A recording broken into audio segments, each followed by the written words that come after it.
Good morning, everybody, and welcome back to the Celtic Way morning briefing for Tuesday, the 25th of June. My name is Ryan McGinley. Today I'm delighted to be joined by a special guest that's not been on the channel for a wee while.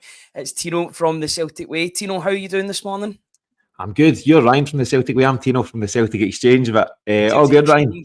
Celtic Way, my goodness, what a terrible start. I know, already. It can only get better. I'm doing great, mate. Obviously, pretty quiet on the Celtic front just now. Plenty of things that we'll catch up on and cover here in this session. But yeah, you'd be hopeful of a few more signings. Understandable that the Euros can get in the way of that and things. But hopefully there's some news coming out of Celtic Park, at least over the next couple of weeks. Yeah, absolutely. Wanting things to get done and done quickly. Head of recruitment and some recruitment to go along with that head of recruitment too. Before we get started, this podcast, as always, is sponsored by MPH Boilers and Weissman Boilers. All their links are in the description if you're looking for plumbing and heating specialists. mphboilers.co.uk. Also, if you want to subscribe to us and support us just that little bit more, £4 for 4 months at www.celticway.co.uk/subscribe. All the details are at the bottom of the screen on the ticker tape. And thank you to everybody that's subscribed so far. And also, if you want to help us just that little bit extra, even more so, then please subscribe to the YouTube channel, completely free. You'll join the comments section and you'll be notified of when we go live. I was thinking about before I was coming on, Tino. I was thinking about where to start, but we've not had you on the Celtic Way morning briefing for a wee while now. So how did you find the end of the season? I know that sounds like a bit of an easy question to answer. Celtic double winners, they managed to get the job done in the end. How did you find that last sort of couple of months from? I can't remember exactly when the last time you were on, but It was a really pressure-filled situation, and Celtic managed to come out the other side with 2 trophies. So how did that go for you? Yeah, do you know, I thought it was a phenomenal end to the season. I thought it was brilliant. It really kind of ramped up, and Brendan Rodgers came out with all the sound bites. But there's one thing saying these things, the other is actually going and executing. You know, he talked about this is where the fun starts, and this is where we really step up as a team. And then they really did step up. I think did they lose 1 in the last 25 games? Is at the start. They just hit a relentless run of form, won all 5 of their post-split fixtures, obviously clinched the cup with a last-minute Idah goal as well. And I think that's where real teams really kind of prove themselves or not. I don't want to kind of add a negative slant to it, and I hope I'm not, but it was no thanks to the recruitment apart from Idah. There was a lot of guys brought in the summer that didn't really impact what we've done towards the closing stages of the season. Nicholas Kuhn obviously came in January as well as Idah and played a part of sorts, but not a huge part, not a pivotal part, you would say. And Idah was obviously the one guy who really came good. Brendan Rodgers, I think, called him the catalyst for the second half of the season. So now I think Rodgers and the core of the squad, the existing players, the experienced players, you know, the Callum McGregors, the Kyogos, the Dies Maedas, the Carter Vickers, etc., they all really stepped up. And it was a brilliant end to the campaign.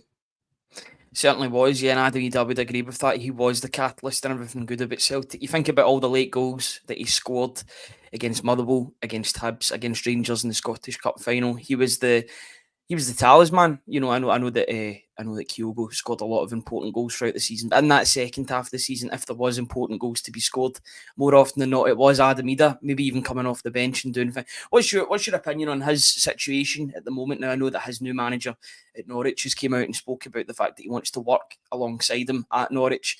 A lot of people have seen that as maybe the door being closed. But in my opinion, I think it's just the manager, you know, keeping his assets close to his chest and making sure that they do feel welcome for the time being. He can assess them over pre-season.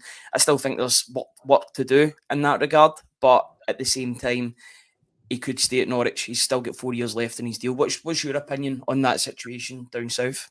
Yeah, I think Norwich changing managers didn't help the situation from our point of view. It was clear the previous manager didn't rate Idah for whatever reason, and that's football. That's how those things go. The new guy, understandably, will want to come in and fully assess everyone that's available to him, and he's making all the noises you'd expect. He'll be saying the same of Idah as of any player, really. You know, we'll have a good look. We'll see how pre-season goes. Everyone will be given a chance to impress. So there's no doubt that he want to have a good close look at Idah, and certainly if he just looks at his showreel for the last 6 months or so, he should be impressed. Idah was exceptional at times for Celtic.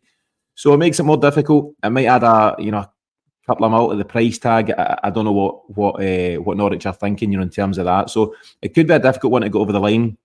And as well as what he's done for Celtic and anything he'd done prior with Norwich, other clubs will be alerted. There's no doubt people will sit up and take notice, whether that's another Championship club, a lower end of the Premier League. So not sure. It makes it more difficult. But I really do think it's a piece of business that the vast majority of fans want to see happen. And hopefully Celtic can find the right number to make that the case in the coming weeks. Yeah, Tony's very adamant on the Celtic whenever he's on the morning briefing that Celtic should pay, maybe even over the odds for this player because of the acclimatisation that he's got in the first team at this moment in time. He wouldn't need to resettle in because he knows all the players that he'd be playing with. The only reason he wouldn't know players is if they were brought in before him in the summer window. What would you say is a realistic price tag for Adam Idah? Because I know that Norwich could have a completely different valuation of the player than Celtic do. The fact that he's in the Championship as well. Tony was talking about even if it's 7-8 million, then Celtic should splash the cash. Would you subscribe to that if it was available for 7-8 million? Would you be splashing the cash, or would you be looking for maybe a better value for money? I know that Idah did do well in the second half of the season, but would you be looking for better for that amount of money? Possibly. I mean, you could go and spend 6, 7, 8 on somebody else, but that comes with the gamble of not knowing what you're getting, how the player would settle, how they would fit into this environment. Adam Idah's done it for 4, 5, 6 months there, and is very comfortable. Clearly enjoys being part of Celtic life. A young man from Ireland, he knows what it's all about.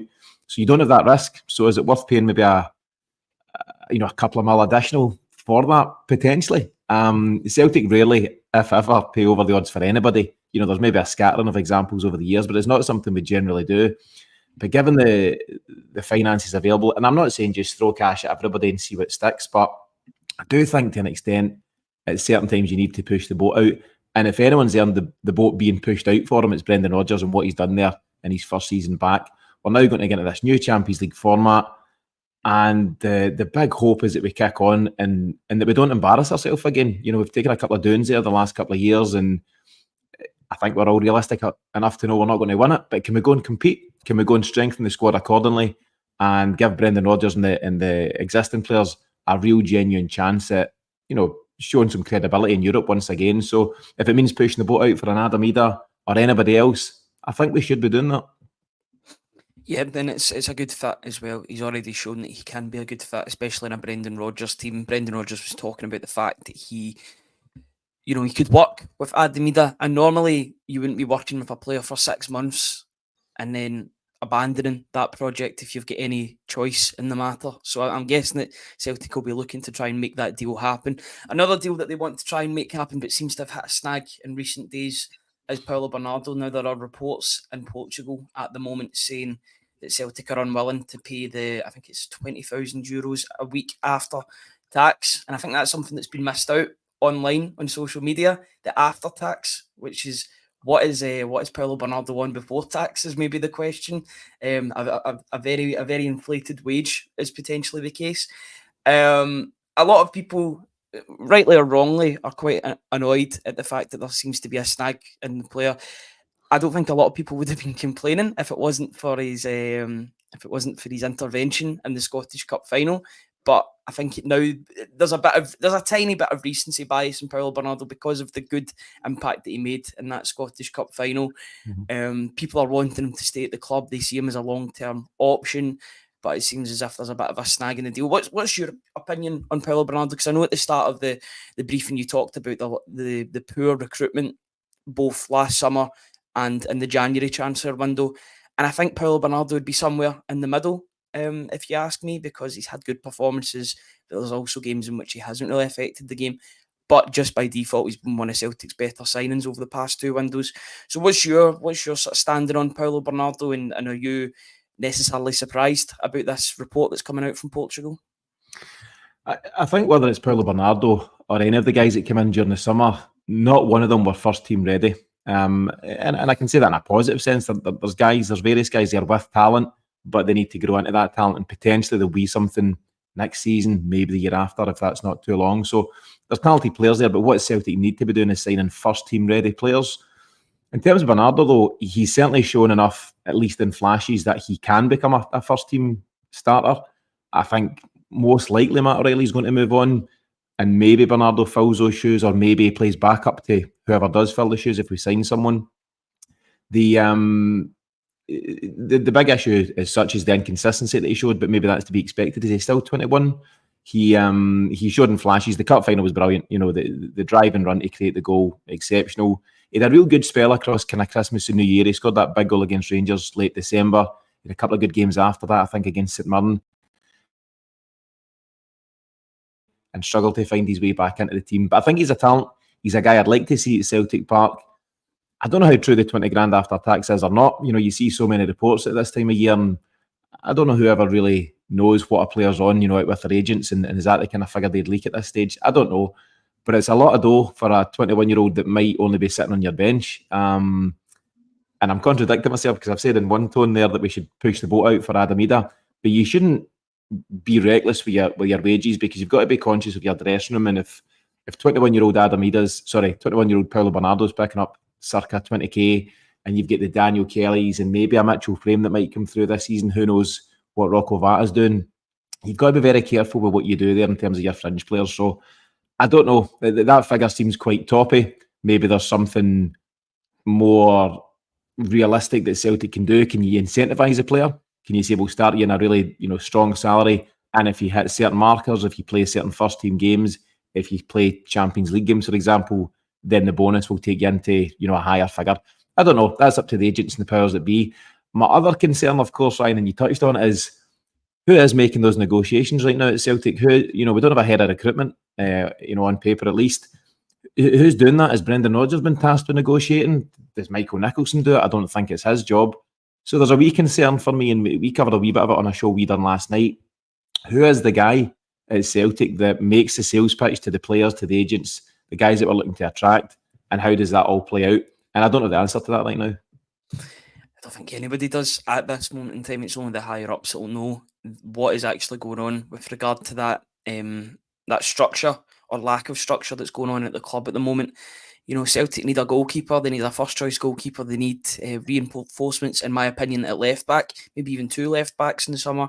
Need another striker. They'll need another midfielder if and when Matt O'Reilly does depart the club, whether it's this summer or next.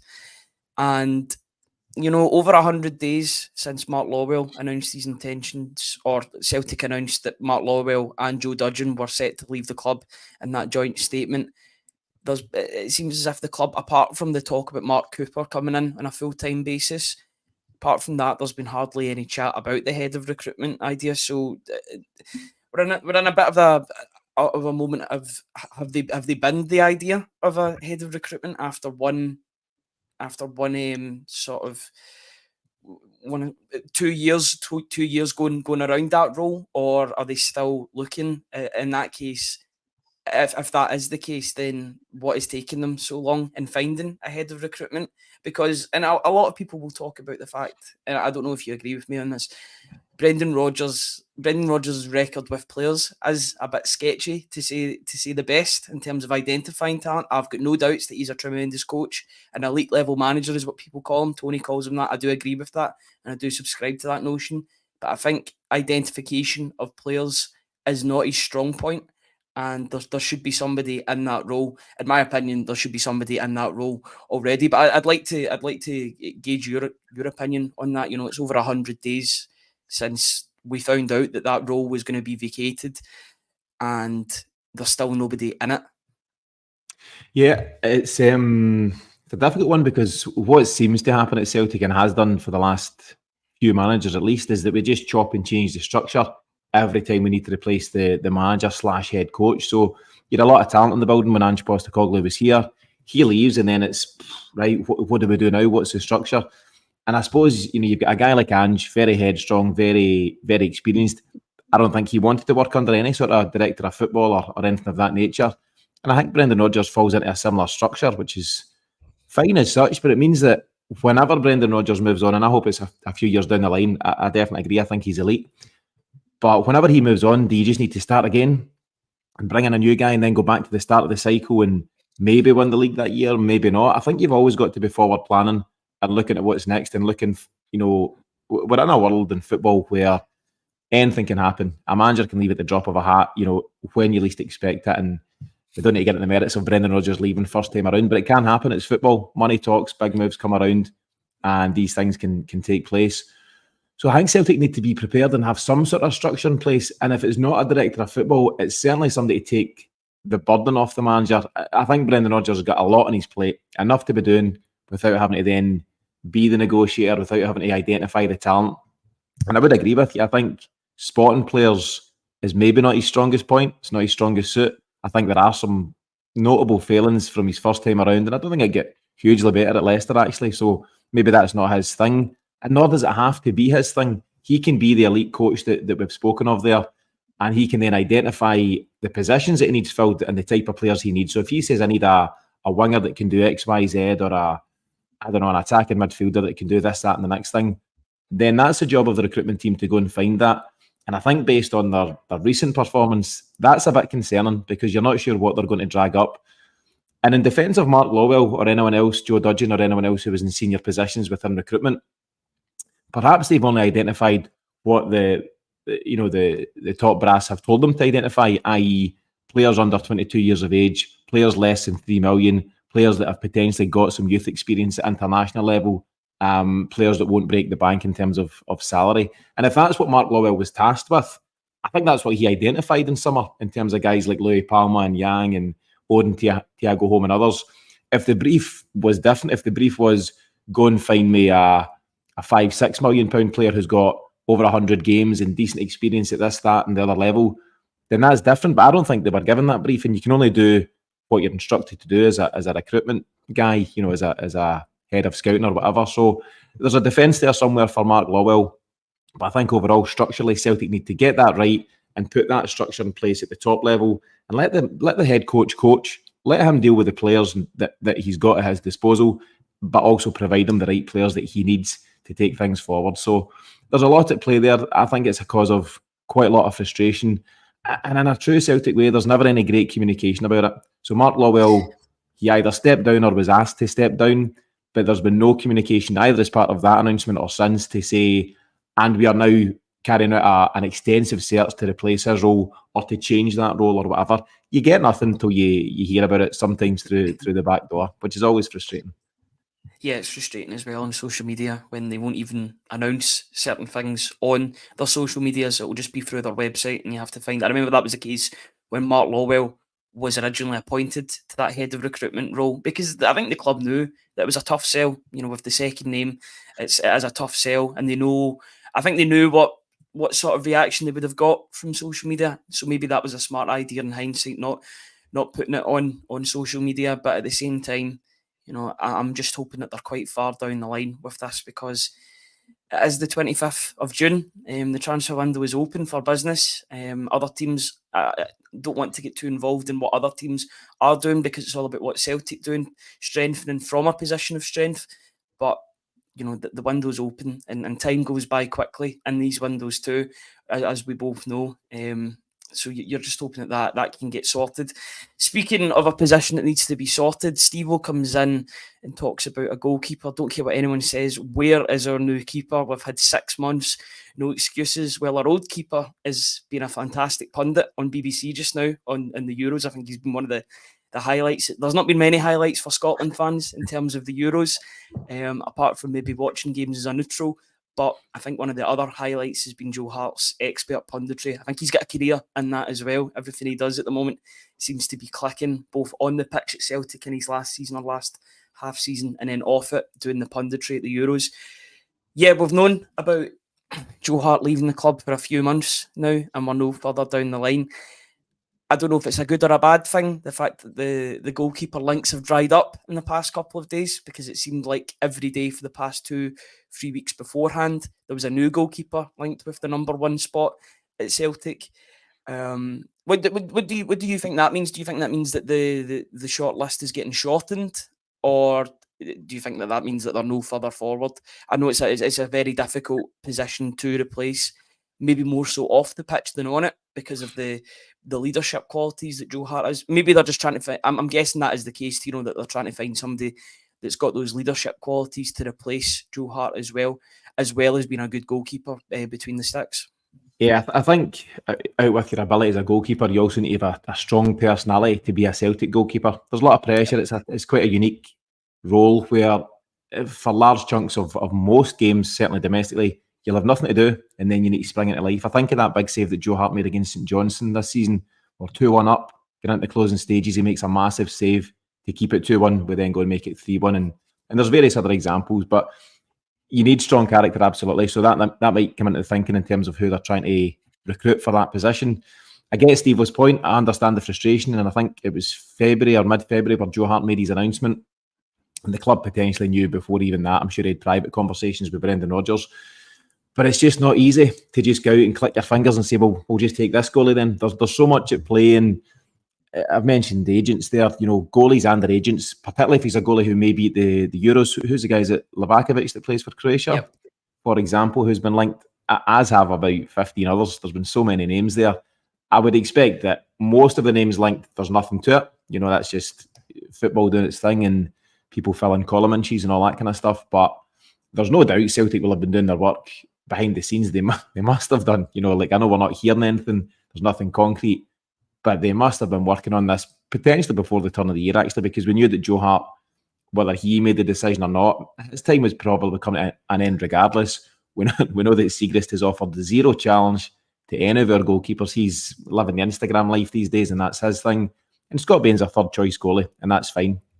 So there's no doubt there will have been work going on behind the scenes. But I think what we'll see, and I hope this, I'm showing blind faith here, but I hope that just one day very soon, you have no links, you have no rumours, and bang, Celtic announce somebody. The same way that we announced various players in the past, guys like Kyogo, you never heard a thing about Kyogo, and then he'd signed, and there's various others that fall into that bracket. So I'm hoping that Celtic pleasantly surprises, whether it's in the coming days. The Euros could play a huge part. If you're a goalkeeper right now and your team are banging that tournament, you don't want to make any sort of announcement that might distract you or might cause the fans to be concerned that you've got one eye on your club move to Celtic whilst you're representing your country. So I understand, there are a few rumours that we've actually already signed a couple of guys, but we need to keep our powder dry on it for Euros reasons. I could understand that if that were the case. So maybe that's what's happening goalie-wise, or maybe we're going for a goalie who's not even at the Euros. Who knows? But as I say, I'm hoping that Celtic do let us know pretty soon. We get that announcement one morning on social media, and that's at least one position taken care of. Although we do need a backup, as I say, we need a number one and a backup to the number one. Yeah, maybe even that could even be a more experienced goalkeeper and then a younger goalkeeper to sort of shadow off of him over the next couple of years. That would be good forward planning. That would be unlike the way the club have been working in recent years, to be honest. I think that could be pie in the sky stuff. I think you make a good point about the Euros, and I think that'd be quite exciting if that's the only reason why Celtic aren't announcing that they've got a new goalkeeper within their ranks is because the Euros are on. I think that's probably going to be the case with Scott McKenna. If I'm being honest, I'll put my neck on the line and say that I think that's the reason why he's not been signed already by Celtic. Put two and two together. Brendan Rodgers absolutely adores Scott McKenna. He's tried to sign him at least 3 or 4 times before in his first spell as Celtic manager. So free transfer. Celtic need defenders. They need first choice defenders. So you put 2 and 2 together. But in terms of the goalkeeping position, there has been links with Dominik Livakovic, Martin Dubravka as well, that's playing for Slovakia at the moment. If I was Celtic, I'd also be looking at the Albanian goalkeeper Strakosha, who I think's had a really good Euros tournament too. There are good goalkeepers available. It's just whether or not Celtic want to pay the money in order to bring them to the club. They'll be worth more if they're having good Euros. Now, I think Livakovic has had an up and down one. I think there was a goal that he maybe should have saved against Spain in the first game, but I thought he did really, really well, particularly last night. Bit of a bore fest in the first half, but in the second half, it really came alive. And I thought he made a couple of great saves, and he could do absolutely nothing about the goal that he conceded in the 97th, 98th minute of the game. I thought Juranovic was a bit narrow for that. I hate to point to he was a popular player for Celtic. He just got caught drifting, and the guy, the centre half's done brown. I think he's a great player, by the way. Calafiore is it? Great player. And Juranovic, ball watching, what was that, 97th minute? He's just drifted inside and given the guy enough space. It's a brilliant finish, but I don't think he should have had the room to do that. But anyway, Juranovic, great for Celtic, but not our concern anymore. The goalie is the concern, and yeah, there's a number of guys that will be impressing at the Euros, and again, this can add a few mil to their price point if they manage to have a good tournament. But Celtic should be breaking the bank for that position. It's as I say, it's a specialist position, but it's so important, and particularly if we've got genuine European ambitions. And as I say, we're not going to win it. But you need to get back to a level where Celtic are at least competing. This new format gives us 8 games, 4 home, 4 away, 8 different teams. You'll play against some teams in the same pot as you, so you're generally you need to get maybe a wee bit more of a fighting chance than you would have against the Real Madrids and the Bayern Munichs and whatever else. So yeah, we need to push the boat out. I feel that Celtic they've been stung by the Vasilis Barkas thing. They paid a few quid for him, didn't they? Was it 5, 6, something like that? And it didn't work out. I think it was. But that's how football goes. Some of these deals go great and some of them don't. And you can't not spend just because it went wrong a number of years ago. I think we need to probably spend big to get that one right. And it's just so important to Celtic you get the right guy. And as I say, right in terms of his skills as a goalie, but also his leadership skills and his focus. So yeah, let's see what they do. Yeah, exciting times in the goalkeeping position, if it works out, obviously. But it's always exciting to see new players come through the door. And for how iconic or influential Joe Hart was, and he certainly was at Celtic, it's exciting to see the next generation come through of who that is going to be. That's still to be decided, but you would imagine you'll know in the next week or two at most, because the first pre-season game's next Friday. At this moment in time, it looks as if Scott Bain will be in goals for that. I think that would probably be the case anyway, but it's a position that needs to be sorted in the very near future. The young lad, is it Toby Oluwayemi? Yeah. Was he out in Austria with the young lad, the right back, Johnson, is it? No, not Johnson. Matthew Anderson. Johnson was a Motherwell guy. Yeah, Matthew Anderson. They two seem to have had a good spell out there. I think they've both played most games. And I wonder, and I don't know, I've not seen much of anything, but I wonder if Oluwayemi is now good enough to go and stake a claim to be a number 2. I don't know. Celtic, we really bring goalkeepers through as well. I'm trying to think, is David Marshall the last one that came through the ranks, really, for example? Celtic should be attracting the best young goalkeepers in the country in terms of the youth stuff in the academy, but none of them seem to then kick on. There's a young lad that actually spent time with Scott Brown at the end of last season at Ayr United as well. His name is Josh Clark. Yes, so maybe he's not quite ready, but I would like to see a young talented goalkeeper coming through if they're good enough. And Celtic should be developing, good goalkeepers as well as good outfield players. But maybe that's a whole separate podcast, Ryan, about the academy and what it continues to do at this moment in time. Yeah, you've actually made a great segue onto one of the last points I wanted to talk about, or one of the talking points I wanted to discuss, which is that of a player that I've been quite excited about over the past couple of years, but hasn't necessarily made his breakthrough yet. Made his breakthrough last season in senior football at Fleetwood Town. Looking forward to seeing potentially what Bosun Lawal can offer this team next season. Over the next couple of days, there'll be a piece on the website. I was speaking to former Celtic player Ross Wallace, who is a coach at the moment at Fleetwood under Charlie Adam. He's one of the first team coaches, and he was talking about the position. Basically, that Bosun Lawal needs to find his position and stick with it rather than being shoehorned into different ones, because he played about 4 or 5 last season for Fleetwood, but he had his longest period of time as a centre-back when Charlie Adam came into the club, assisted by Ross Wallace. He's a player that's been talked about ever since really the B team has been formed. He's a player that's been in and around that B team setup. He's had a lot of games as a centre-back and as a holding midfielder. Now he's had, I think it was 46 games in all competitions for Fleetwood last season, under 3 managers, but he was Fleetwood's best player last season. I think he picked up the Player of the Year award too. Is he a player that excites you going into next season as potentially, as much as you want to see Celtic strengthen in some areas, maybe they've got the answer in that holding midfield role for the future right at their fingertips? Yeah, I think it's been a great loan move for him. You see so many loan moves and you're always kind of glancing. I know there's a few really good Twitter accounts actually that follow specifically that, Celtic's loan players and how they're progressing. And some guys go on loan and play half a dozen games and then they come off the bench and then they get injured or whatever. As you say, Lawal's played 46 games there or thereabouts, and he's been one of the best players that Fleetwood have had all season. You can look at the level, it's the third tier of English football, it's League One.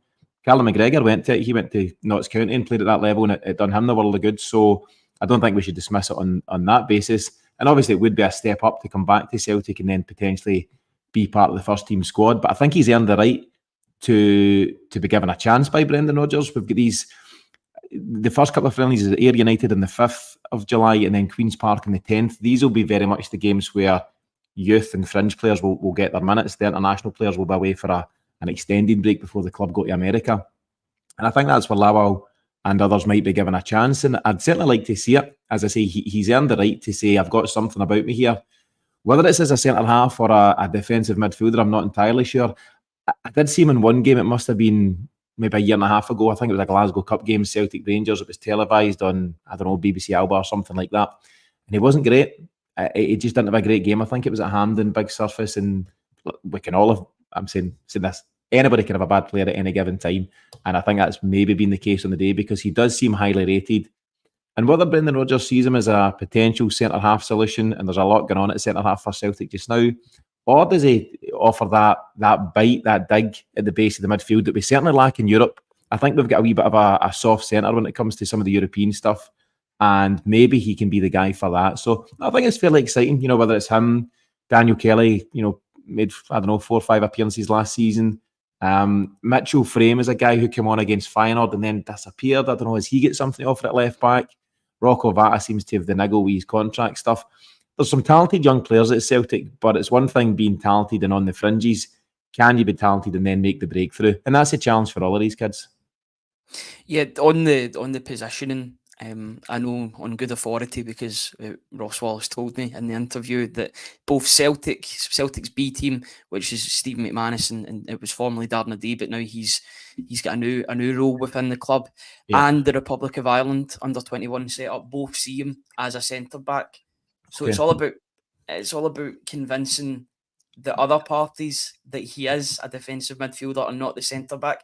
I think he can be quite lax on the ball. I do agree with you. I remember watching that game. I think it was the Glasgow Cup final at Hampden or a game similar to that. And he was lackadaisical. But he plays like a midfielder at the back, even when he wants to roam forward and he wants that freedom.